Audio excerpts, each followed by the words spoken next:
तो शहजाद पूनावाला देखिए, ये सर्वे है, अभी तो आज का ये आंकलन है। यूपी में तो ये दिखा रहा है कि आपका ग्राफ ऊपर ही ऊपर जा रहा है और ये 2014 के आसपास आपकी टैली जाकर के ठहर सकती है जब आपको 73 सीटें मिली थी। बहुत लोगों को शायद इस पर यकीन ना हो। ऐसा क्या कर रहे हैं यूपी में आप?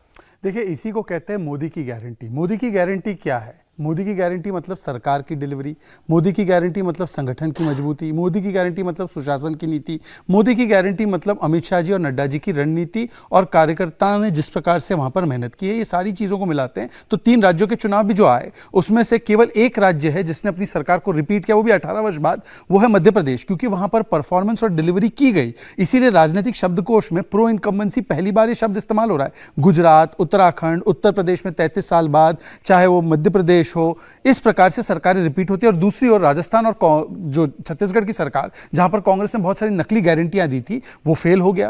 कांग्रेस ने जिस प्रकार से और पूरे इंडी गठबंधन ने उत्तर भारत के लोगों को भी टारगेट किया, देखिए पहले उन्होंने सनातन धर्म को गाली दी, वो फेल हो गया। उसके बाद ये जाति का कार्ड लिया है, वो भी फेल हो गया। और अब जो आए हैं नॉर्थ साउथ पे, मैं पूछना चाहता हूं, सारे यहां पर हमारे उत्तर भारत के भाई बहन भी बैठे हैं और कांग्रेस के प्रवक्ता भी बैठे हैं। मारन जी कहते हैं टॉयलेट साफ करेंगे नॉर्थ इंडियंस।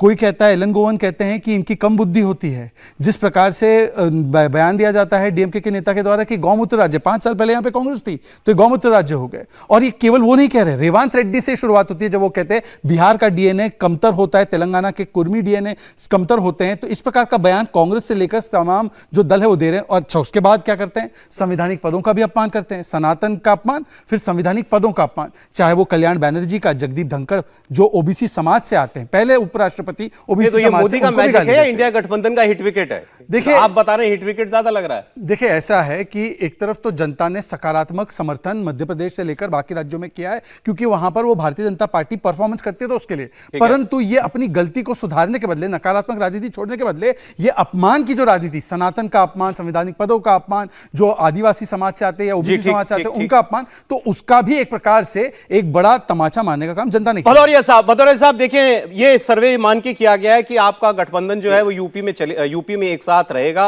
और आप गठबंधन में ही सीटों के साथ, बंटवारे के साथ जाएंगे।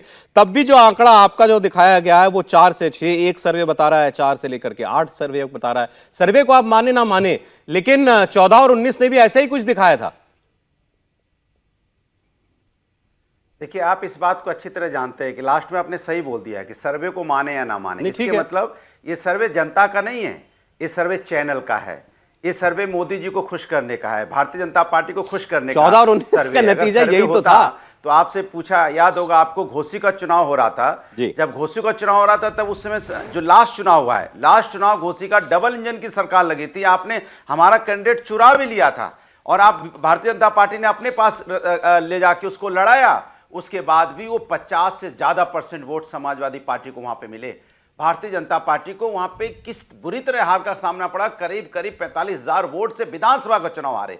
और सिर्फ घोसी का चुनाव नहीं हारे, लास्ट आप लखनऊ में जिला पंचायत सदस्य का चुनाव हारे, आप मिर्जापुर में जिला पंचायत सदस्य का चुनाव हारे, आप बरेली में जिला पंचायत सदस्य का चुनाव हारे। लगातार जो चुनाव अब हो रहे हैं उत्तर प्रदेश के अंदर में, आप 50 से ज्यादा % के मार्जिन से हार रहे हो। अगर सर्वे किया होता तो शायद आपको ये सीटें दिखा नहीं रहे होते, आप कुछ और आपका आंकड़ा होता। दूसरी बात, हाँ, गारंटी है, बेरोजगारी की गारंटी है, महंगाई की गारंटी है, महिला समस्या जो बढ़ती जा रही है उसकी गारंटी है, किसान की डबल इनकम नहीं होने की गारंटी है। और जिस तरह का आप रोज जो देख रहे हो, जिस तरह से ये कहते हैं जाति धर्म के कार्ड खेलने की गारंटी है, इसमें कोई दो राय नहीं है। भदौरिया साहब, देखिए, सर्वे जो है मेरे चैनल ने तो किया नहीं। ये सर्वे जिस चैनल ने और एजेंसी ने किया, मैंने उनका नाम भी बता दिया, लेकिन मुझे मालूम था कि आप सर्वे पे यकीन नहीं करेंगे, इसीलिए मैंने कहा माने ना माने। बस एक सेकंड सर, एक सेकंड, आपसे इस मुखातिब हूं मैं। आपने मुझे जिला पंचायत से लेकर के विधानसभा तक का आंकड़ा बता दिया। मेरी बात पूरी नहीं, आपने मेरी बात आप बोल लीजिएगा ना। आप मुझे लोकसभा के क्यों नहीं बता रहे? सौरभ जी, ठीक नहीं है, मेरी बात पूरी होने दीजिए, कम से कम 2-3 मिनट बोलने दीजिए। 2-3 मिनट? अच्छा, बोलिए। चलेगा ना कि मैं बोलूं ही ना, दूसरे बोलते रहे? नहीं, देखिए, उपराष्ट्रपति जी कहते हैं कि मैं किसान का बेटा हूं, मैं जाट हूं। अरे अच्छी बात है, आप संवैधानिक पद पे बैठे हैं। संवैधानिक पद पे बैठा जो व्यक्ति होता है उसका एक ही धर्म होता है, हिंदुस्तानी। वो जाट और किसान नहीं होता। अगर आपकी बात मान भी ली जाए तो जब किसान धरने पे बैठा था, किसान की मौतें हो रही थी, उनके रास्ते में कील कांटे बिछाए गए थे, तब आप कहां थे? क्यों नहीं बोले आप? जब ये बेटियां अपना मेडल लौटा रही थी, सड़क पे खींची जा रही थी, उसमें जाट बेटियां बुरी तरह से चीख रही थी, बिलख रही थी, आपने बोलिए तो मैं बोलूं? क्यों नहीं खड़े हुए? मैं पूछना चाहता हूं, 146 सांसद, नहीं एक लास्ट है, 146 सांसदों को आपने निलंबित किया। 146 सांसद अलग अलग प्रदेशों से आते हैं, अलग अलग लोकसभा से आते हैं।